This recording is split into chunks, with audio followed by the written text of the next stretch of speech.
रेहाना और रवि की शादी के वक्त रवि के पास कुछ नहीं था। रेहाना, तुमने मुझसे शादी करके एहसान किया है। मुझसे ज्यादा तो तुम कमाती हो। अरे तो क्या हुआ, एक दिन आएगा रवि कि तुम खूब पैसा कमाओगे। मुझे तुम पर पूरा विश्वास है। रवि और रेहाना खुद को स्टैंड करने के लिए पूरी मेहनत करते।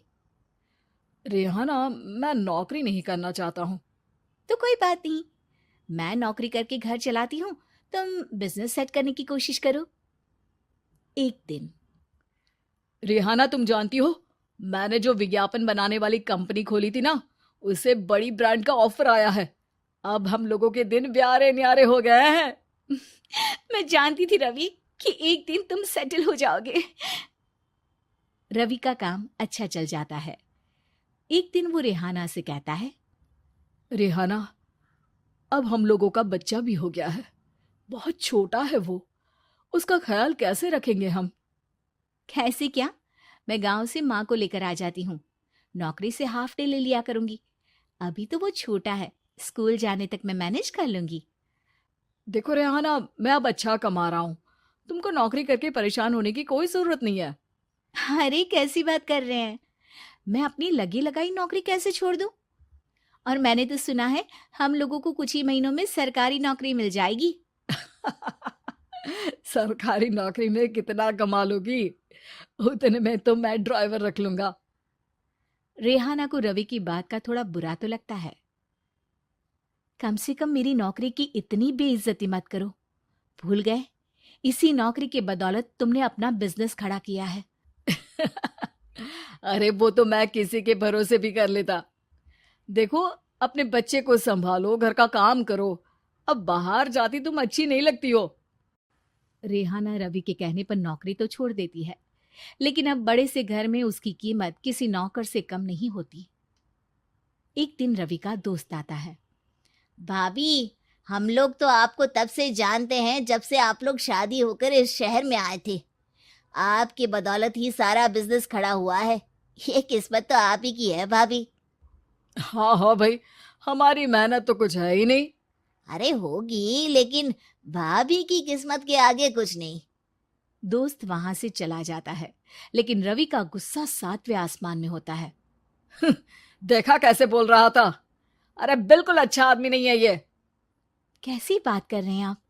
प्रशांत भैया तो बहुत अच्छे इंसान है रवि। कैसे उन्होंने हमारे मुश्किल वक्त में हमारा साथ दिया था। अरे था पैसा तो साथ दिया, नहीं तो कौन पूछता है? रवि का व्यवहार पैसा आते ही अलग हो गया। वो बंदे को बंदा नहीं समझता। घमंड से घिरे रवि ने तो एक दिन हद ही कर दी। रेहाना, मैं अब तुम्हारे साथ नहीं रह सकता हूँ। क्या क्या बकवास कर रहे हो रवि? क्या कहना चाहते हो?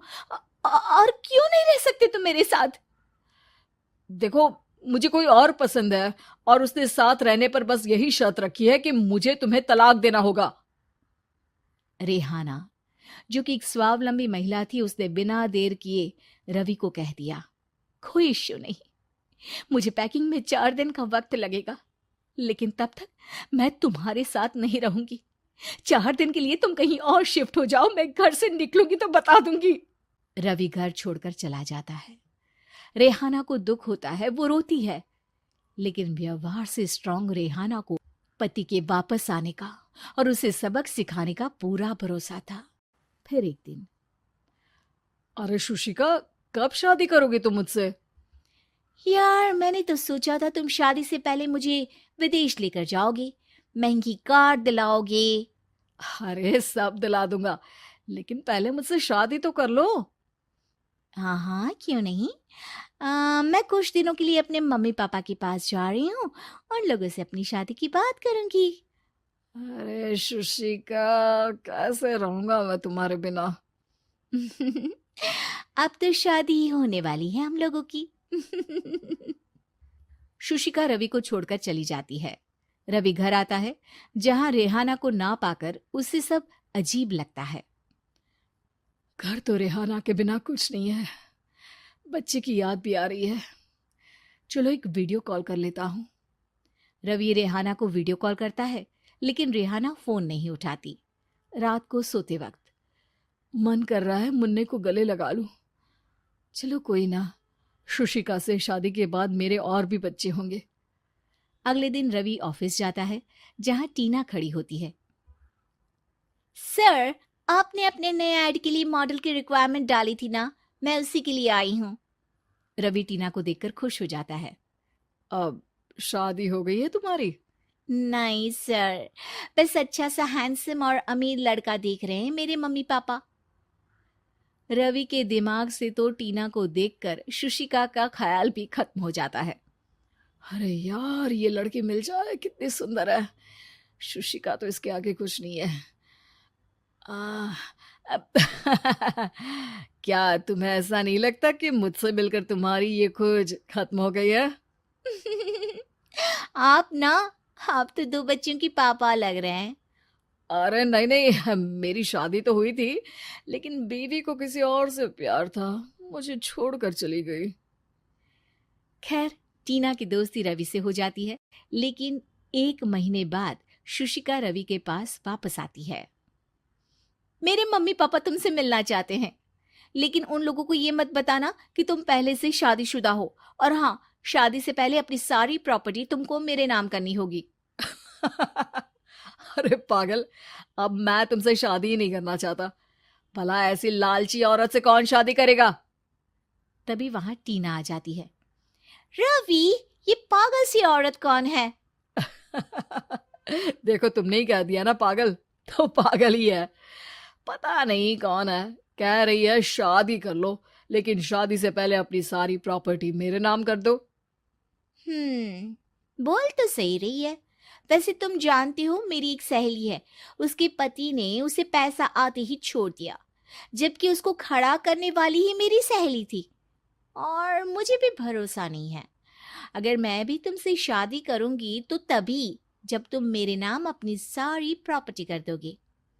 अरे हाँ हाँ, क्यों नहीं, बिल्कुल कर दूंगा। रवि और टीना की शादी की तारीख तय हो जाती है। वो अपनी सारी प्रॉपर्टी के कागज लेकर शादी वाली जगह पर पहुंचता है, लेकिन वहां टीना आती नहीं। रवि टीना को मैसेज करता है। कहाँ हो? सॉरी, मैं तुमसे शादी नहीं कर सकती, मुझे तुमसे भी ज्यादा पैसे वाला मिल गया। रवि को गुस्सा आ जाता है। वो गुस्से से सारा डेकोरेशन तोड़ रहा होता है कि वहां रेहाना आ जाती है। सर, क्या हो गया? क्या डेकोरेशन पसंद नहीं आई आपको? अ, तुम यहाँ क्या कर रही हो? मैं यहाँ की डेकोरेटर हूँ। क्या आपको पसंद नहीं आई यहाँ की सजावट? रवि दौड़कर रेहाना के गले लग जाता है। मुझे माफ कर दो रेहाना।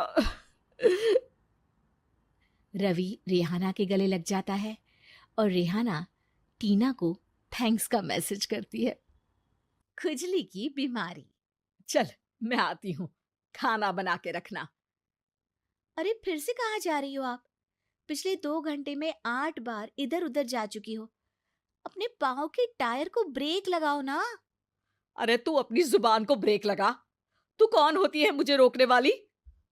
अरे ज्वालामुखी जी, फटिए मत। मैं बस ये कह रही थी कि बिना बात के बाहर मत निकलो। लॉकडाउन खत्म हुआ है, कोरोना नहीं। बीमारी तो अब भी है ना। अरे मुझे कुछ नहीं होने वाला, मैं गांव में पली बड़ी हूँ, बहुत शक्ति है मुझ में। हाँ, कोरोना की छोटे से वायरस के सामने बड़े बड़ों की नहीं चल रही। जो होगा देखा जाएगा। अगर हो गया ना, तो देखा नहीं जाएगा आपसे।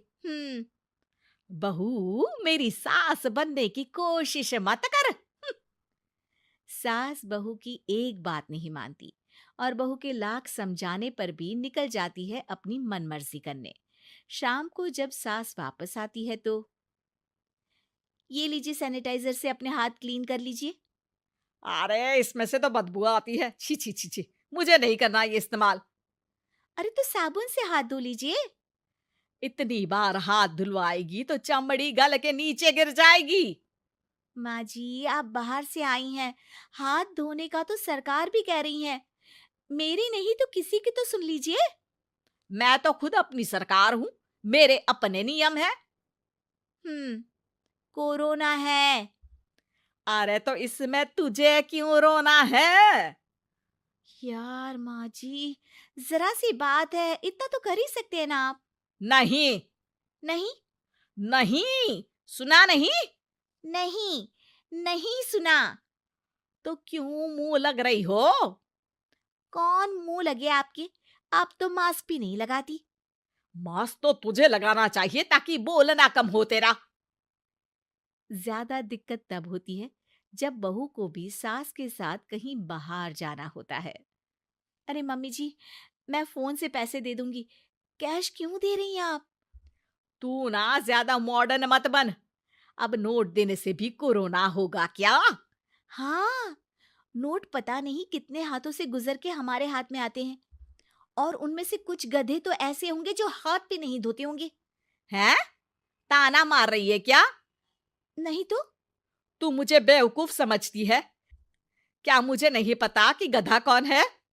माँ जी, मैंने आपको कुछ नहीं कहा। अरे कैश दे रहे हो या फिर फोन से दोगे? कुछ लेना ही नहीं है। अरे मेरा टाइम क्यों वेस्ट किया फिर? बहू, तुझे ना मैं बाद में देखूंगी। बाद में मतलब कितने बजे? बहू बड़ी मजाकिया है आपकी।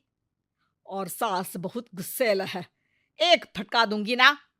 अरे सॉरी आंटी जी। बहू सास से परेशान होके बाजार से अकेले घर आ जाती है और अपने पति से कहती है, सुनिए जी, मेरी एक शिकायत है आपकी मम्मी के बारे में। वाह, लोग बच्चे की शिकायत लेके मम्मी के पास जाते हैं, तुम मम्मी की शिकायत लेकर मेरे पास आई हो। तुम्हारी माँ है ना, बिना मास्क के बाहर जाती है, सैनिटाइज भी नहीं करती हाथ, और बिना काम के घूमती रहती हैं। अगर कोरोना हो गया ना तो दिक्कत हो जाएगी। अरे मैंने भी तो कहा ना उनसे एक दो बार, पर मम्मी मानती ही नहीं किसी की बात। मुझे ही कुछ करना पड़ेगा। अच्छा, क्या कर लोगी तुम? क्या कहा? नहीं, मेरा मतलब तुम क्या करने वाली हो?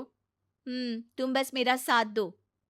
अगले दिन जब सास कहीं से घूम कर आती है, माँ, मेरे शरीर पर कुछ हो रहा है, देखना। अरे ये तो खाज है। अरे मतलब खुजली। हाँ, और ये ऐसी वैसी खुजली नहीं है, फैलने वाली खुजली है। परसों तक मुझे थी, आज आपको भी हो गई। ज्यादा पास आते हो ना मेरे पास। अरे माँ के सामने ऐसी बात कर रही हो? क्या कर रही है? अरे तो पास आए तभी तो खुजली हुई ना। अब आप मम्मी के पास खड़े हो तो उनको भी तो हो सकती है ना। अरे मोरी मैया, अ, जो का कह रही है? सही कह रही हूँ माँ जी।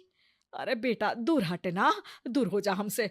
सोशल डिस्टेंसिंग कर लेना एकदम से। हाँ। अरे माँ जी, खुजली ही तो है। आप तो गांव की शक्तिशाली औरत हो। आपका क्या कर लेगी ये खुजली? खुजला खुजला के चेहरा लाल हो जाएगा, इससे ज्यादा और क्या होगा? अरे नहीं नहीं बहू, थोड़ी मोटी चीज भी बड़ी दिक्कत दे सकती है ना। और खुजली है, अच्छा थोड़ी ना लगता है, लोग क्या कहेंगे सारे घर को खुजली हो गई तो है। तो माँ, क्या करूं मैं? अब क्रीम लगा, नहा ले नीम के पानी से, घर से ना निकल वरना लोग खुजलाओ खुजला के माय नेम इज खाज बोल के चढ़ाएंगे तुझे।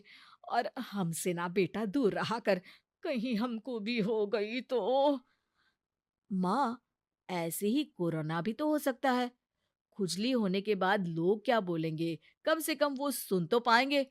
अगर कोरोना हो गया तो? हाँ, बाबा समझ गई। अब तू अपनी खुजली का ध्यान रख, मैं तुम्हारे कोरोना का ध्यान रखूंगी, ठीक है? माँ जी, आप तो बिना बोले ही बस इशारों में ही समझ गई। वैसे ये आइडिया था किसका? आपकी बेटी का।